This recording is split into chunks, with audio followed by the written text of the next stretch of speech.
Zooplankton, which feed on phytoplankton, is one of the intermediaries between phytoplankton and other large aquatic animals.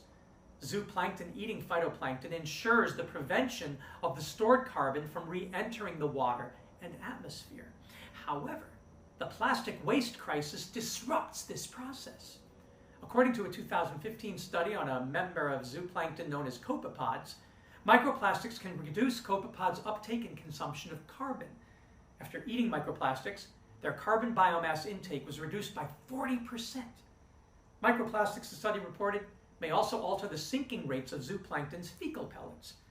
The pellets contaminated with microplastics sink slower than uncontaminated pellets.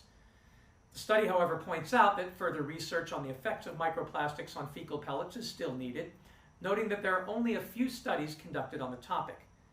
Because microplastics sink to the ocean floor in these fecal pellets, it may also affect ocean carbon stock, affecting the circulation of organic matter and nutrients in deep ocean water.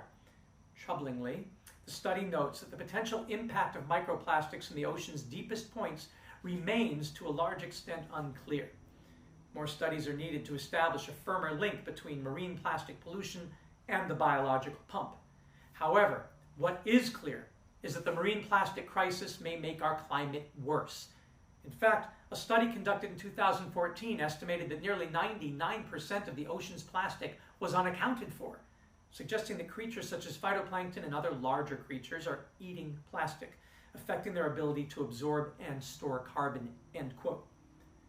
Of course, the solution to all these dire problems is not to eliminate carbon, not to eliminate plastics, but simply to eliminate the use of fossil carbon altogether and replace it all with biodegradable and rapidly assimilable forms of carbon that help the ocean do its climate regulating job. Plant-based biodegradable plastics that could feed the zooplankton rather than harming them, plant-based plastics that positively affect their ability to absorb and store carbon are nothing new. Take the development of peanut plastics, for example. It is said that the agricultural chemist George Washington Carver saved the South, by which they really mean the south of the north, the plantations of the southern United States, at 27 and 39 degrees north latitude. But the way he did it holds the key to reversing climate change and saving the southern hemisphere's oceans.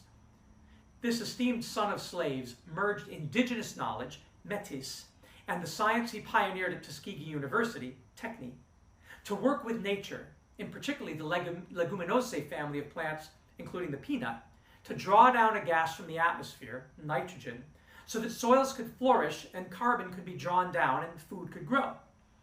Now, Carver was a drawdown pioneer, but he wasn't just a nitrogen drawdown champion. He also invented technologies that could draw down fossil CO2 and replace fossil carbon so it doesn't accumulate on the land and in the sea. And one of his discoveries was how to make plastic from peanuts, an innovation of such value that Henry Ford brought him up to Dearborn, Michigan to explore a business venture based on it. As the History Channel recounts, quote, like Carver, Ford was deeply interested in the regenerative properties of soil and the potential of alternative crops such as peanuts and soybeans to produce plastics, paint, fuel, and other products. Ford had long believed that the world would eventually need a substitute for gasoline and supported the production of ethanol, or grain alcohol, as an alternative fuel. In 1942, he would showcase a car with a lightweight plastic body made from soybeans. Ford and Carver began corresponding via letter in 1934, and their mutual admiration deepened after Carver made a visit to Michigan in 1937.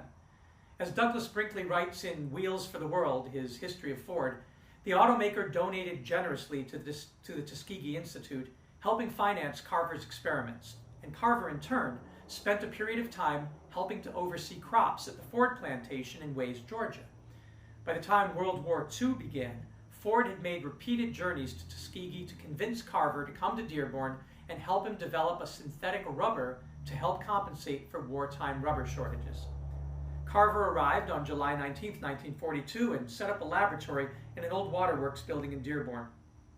He and Ford experimented with different crops, including sweet potatoes and dandelions, eventually devising a way to make the rubber substitute from goldenrod, a plant weed.